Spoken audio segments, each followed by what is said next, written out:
नमस्कार। देश काल में आपका स्वागत है। मैं हूं मुकेश कुमार। दोस्तों, ईरान पर एक बहुत बड़ा गंभीर संकट मंडरा रहा है जिसकी चर्चा अभी दुनिया नहीं कर रही है, लेकिन अगले 10 दिन इस पर बहुत बात होने वाली है। और चूंकि ये खतरा इतना बड़ा है कि उसकी जद में न केवल ईरान बल्कि उसके आस पड़ोस के मुल्क, और मैं तो कहता हूं कि अगर कोई बड़ी घटना हो गई तो उसमें पूरी दुनिया का इन्वॉल्वमेंट हो सकता है। ये मैं अतिरेक में, अतिरंजन में नहीं बोल रहा हूं, एग्जैजरेट नहीं कर रहा हूं, लेकिन ईरान में जो उनके सुप्रीम लीडर हैं अयतुल्ला खामेनेई, जिनकी अमेरिका और इजराइल ने मिलकर 28 फरवरी को हत्या कर दी थी, उनकी और उनके पत्नी की, उनके बहुत सारे अधिकारियों की 28 फरवरी को हत्या कर दी गई थी। तब से खामनेई का अंतिम संस्कार नहीं हुआ है, उनका फ्यूनरल नहीं हुआ है, क्योंकि उसके बाद ईरान युद्ध में मुब्तला हो गया, अमेरिका और इजराइल से लड़ने में मुब्तला हो गया और वो कार्यक्रम टलता रहा। पहले योजना बनी थी कि मार्च में किया जाएगा, लेकिन चूंकि हालात वैसे नहीं थे इसलिए उसको फिर टाला गया और अब कार्यक्रम बना है 4 से 9 जुलाई तक ये अंतिम संस्कार का कार्यक्रम चलेगा, 5 दिनों तक। और 5 दिनों तक चलने वाले इस कार्यक्रम में कुल मिलाकर 2.5 करोड़ लोगों की शिरकत होने वाली है। आप कल्पना कीजिए कि 2.5 करोड़ लोग इन 5 दिनों में 3 या 4 शहरों में, मैं आपको बताऊंगा कि कैसे इकट्ठे होंगे अपने इस नेता को विदाई, अंतिम विदाई देने के लिए। यही नहीं, इस पूरे मौके पर जब इतनी बड़ी तादाद में लोग निकलेंगे तो एक खतरा तो जाहिर है कि इजराइल की तरफ से है ही, क्योंकि दुनिया तो भले ही मानती हो कि भाई ये शोक की घड़ी है, ये फ्यूनरल का मौका है और इस समय कोई ऐसी हरकत किसी को नहीं करना चाहिए कि कोई बड़ा बवाल खड़ा हो जाए, कोई बड़े हादसे हो जाएं जिससे अफरा तफरी फैल जाए। लेकिन हम सब जानते हैं कि इजराइल अब एक बर्बर राष्ट्र है, वो वहशी है और उस वहशियत में वो किसी भी हद तक जा सकता है और इसीलिए ये खतरा बना हुआ है। अब देखिए कि सबसे पहले एक नज़र डालते हैं कि क्या होने वाला है। 4 जुलाई से जो कार्यक्रम बना है आयतुल्ला खामेनेई के फ्यूनरल का, वो क्या है। 6 दिन तक चलने वाले इस कार्यक्रम में तेहरान में 4 से 6 जुलाई तक कार्यक्रम होगा। इमाम खोमैनी प्रेयर हॉल है वहाँ पर, उसमें अयतुल्ला खामेनेई का शव रखा जाएगा दर्शन के लिए। 24 घंटे का सार्वजनिक समारोह होगा। 6 जुलाई को 10 किलोमीटर लंबा विशाल जुलूस इमाम हुसैन स्क्वायर से आज़ादी स्क्वायर तक चलेगा। 20 मिलियन यानी लगभग 2 करोड़ लोग इसमें आने का अनुमान है। आप कल्पना कीजिए, 2 करोड़ लोग इस 4 से 6 जुलाई तक तेहरान में जुटेंगे अपने इस सुप्रीम लीडर को विदाई देने के लिए या उनके अंतिम दर्शन के लिए। 7 जुलाई को कुंभ में होगा, पवित्र शहर कुंभ में एक समारोह होगा। फातिमा मासूमे श्राइन और जमकरान मस्जिद के बीच में, वहाँ पर एक इसकी जो भी उनकी प्रक्रिया रहती है उसके तहत कार्यक्रम होगा। फिर 8 जुलाई को नजफ और करबला में एक प्रतीकात्मक प्रक्रिया होगी, समारोह होगा और यहाँ भी लोग जुटेंगे। फिर अंतिम संस्कार जो होना है वो मशहद में होना है 9 जुलाई को। ये अंतिम उनको दफनाया जाएगा इमाम रजा श्राइन में और मशहद में भी 8 से 10 मिलियन लोग आने का अनुमान है। मतलब 80 लाख से 1 करोड़ लोग वहाँ भी जुटेंगे। तो कुल मिलाकर इस पूरे 5 दिन के कार्यक्रम में 20 से 35 मिलियन यानी 2 से 3.5 करोड़ लोगों के जुटने की संभावना है। और ये केवल ईरान के नहीं होंगे, क्योंकि जो खामेनेई थे वास्तव में तो वो शियाओं के नेता थे, दुनिया भर के शियाओं के नेता थे।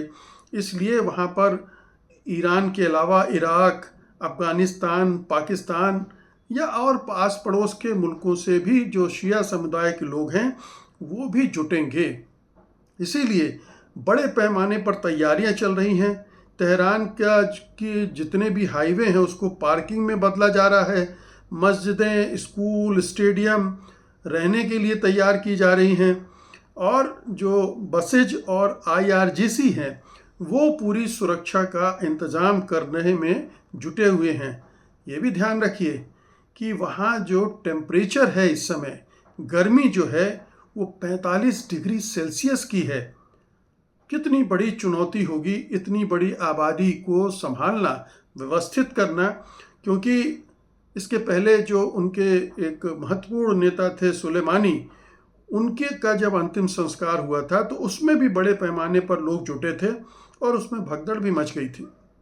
तो अब इतनी बड़ी भीड़ का प्रबंधन करना, उनके तमाम तरह के जो कार्यकलाप होते हैं शौच आदि के, उसका, खाने पीने का, इन सब का इंतज़ाम करना पड़ेगा और ये एक बड़ी चुनौती अपने आप में है।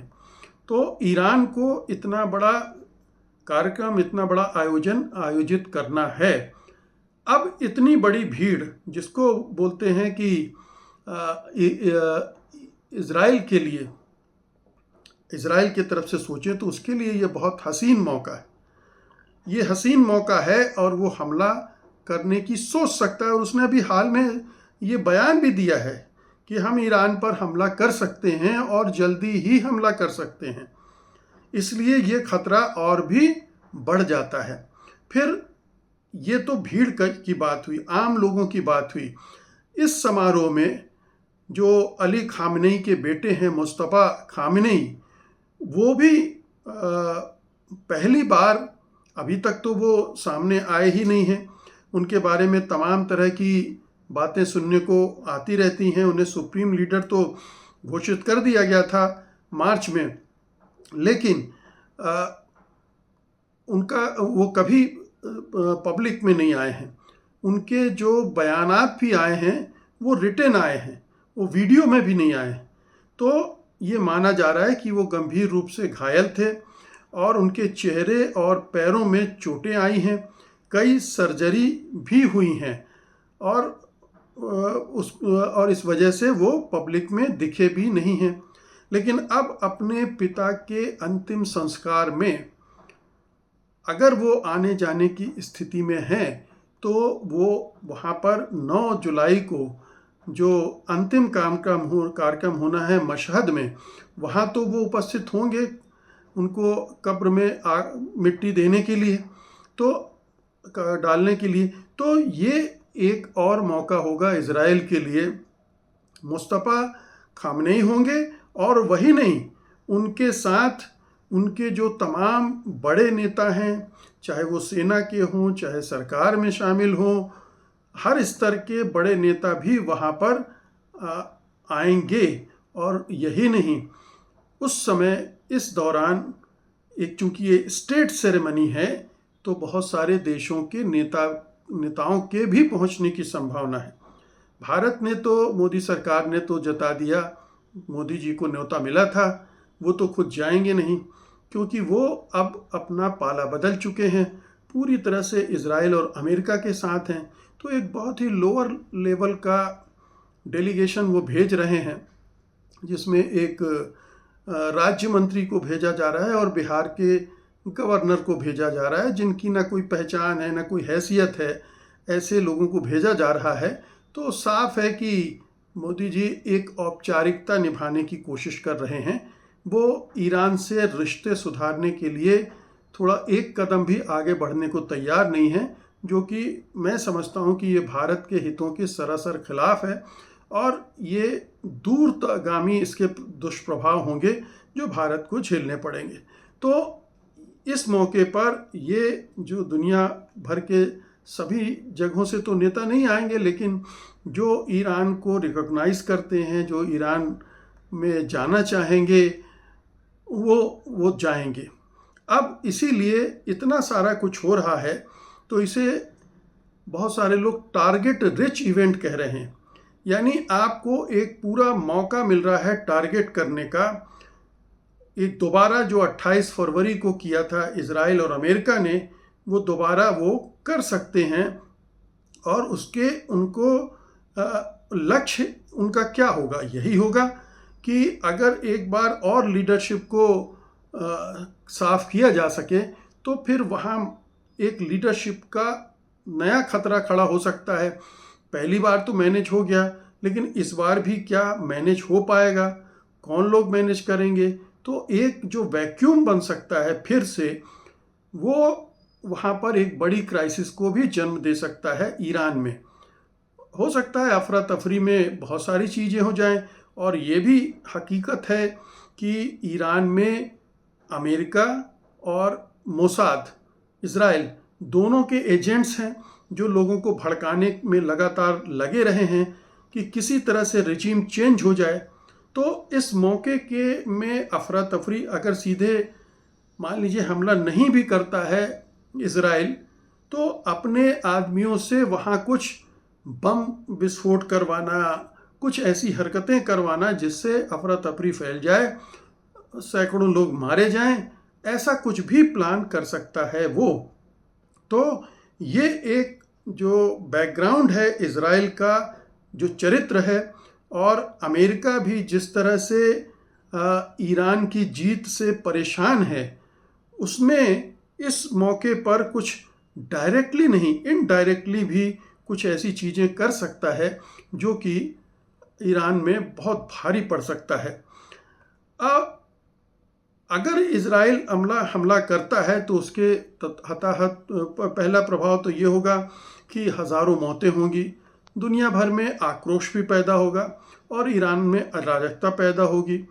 ईरान की प्रतिक्रिया इस पर क्या होगी? तुरंत बड़ा मिसाइल और ड्रोन हमला इजराइल और अमेरिकी ठिकानों पर करेगा और क्षेत्रीय युद्ध भी भड़क सकता है। हिजबुल्लाह, हूती, ये सब भी एकदम से टूट पड़ते हैं और ये पूरा मध्य एशिया फिर से युद्ध की तरफ चला जाएगा, युद्ध की चपेट में आ जाएगा। वैश्विक प्रभाव पड़ेगा कि तेल की कीमतें फिर से आसमान छूने लगेंगी, शेयर बाजार गिर सकते हैं, शिपिंग रूट बंद हो सकते हैं, और जो टॉक्स चल रही हैं अमेरिका और ईरान के बीच वो पूरी तरह से ध्वस्त हो जाएंगी। और ये भी हो सकता है कि इस हमले के बाद जो ईरान की रिजीम है वो अंदर से और भी मजबूत हो जाए। अगर कुछ क्रैक्स हैं तो वो फिर से मजबूत हो सकते हैं।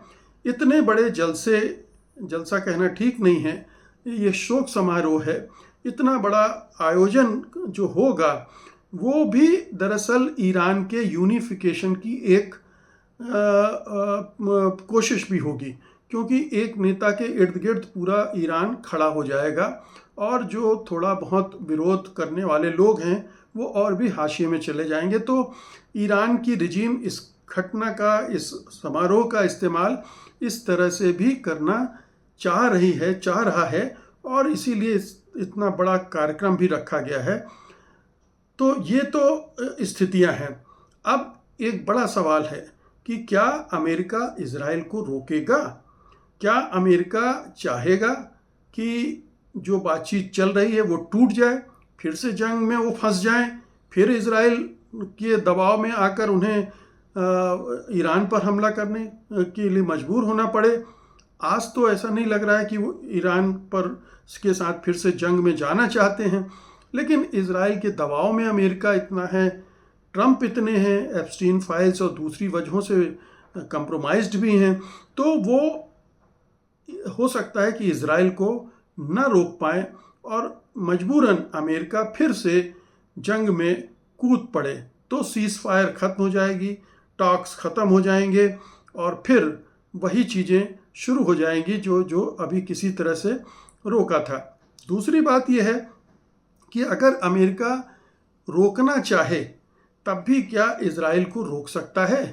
अमेरिका बेशक हमले में ना उतरे इजराइल के साथ, लेकिन इजराइल जिस पागलपन के साथ व्यवहार कर रहा है और अभी युद्ध विराम के बाद भी अमेरिका की तरफ से कड़ी फटकार लगाए जाने के बावजूद, जेडी वांस की टिप्पणी के बावजूद, वो अपने को बदलने के लिए तैयार नहीं है। वो लगातार लेबनान पर हमले किए जा रहा था, अभी भी कर रहा है और युद्ध विराम को मानने के लिए तैयार नहीं है। तो ऐसी सूरत में अगर वो अपने तय ही फैसला ले लेता है, और वो नेतन्याहू ये कह भी चुके हैं कि हम अपने फैसले खुद लेंगे, तो अगर वो इस तरह का फैसला लेते हैं और हमले की तरफ जाते हैं तो फिर अमेरिका तो रोकने में नाकाम ही रहेगा, और अमेरिका की नाकामी फिर एक बहुत बड़ी समस्या को, संकट को जन्म दे सकती है। क्योंकि अगर इजराइल कोई भी हरकत करता है तो ईरान जवाब दिए बिना मानेगा नहीं, और ईरान अगर दुर्घटना बड़ी होती है तो ईरान का जवाब उससे भी बड़ा होगा। ईरान पर, इजराइल पर तो वो हमले करेगा ही, लेकिन उस पूरे इलाके में संयुक्त अरब अमीरात, बहरीन, कुवैत, दुबई, कतर, इन सब जगहों पर वो हमले करेगा और फिर वो पुरानी स्थिति लौट आएगी। इसलिए मैं कह रहा हूँ कि अगले 10 दिन जो हैं बहुत बहुत भारी हैं। हमें बहुत ही क्लोजली वॉच करना चाहिए। दुनिया भी चुप है, खामोश है, बात नहीं कर रही इस पर, लेकिन अंदर ही अंदर ये सुगबुगाहट, खदबदाहट तो है ही कि इतना बड़ा आयोजन है जिसमें 2 से 3.5 करोड़ लोग जुटेंगे, तो कल्पना की जा सकती है कि ये इजराइल के दाढ़ में जो खून लगा है उसकी जीभ लपलपा रही होगी कि इस मौके पर कुछ कर दिया जाए और उसका फ़ायदा उठा लिया जाए। तो ये खतरा अपनी जगह पर है। बहुत बहुत शुक्रिया आपका। धन्यवाद। नमस्कार।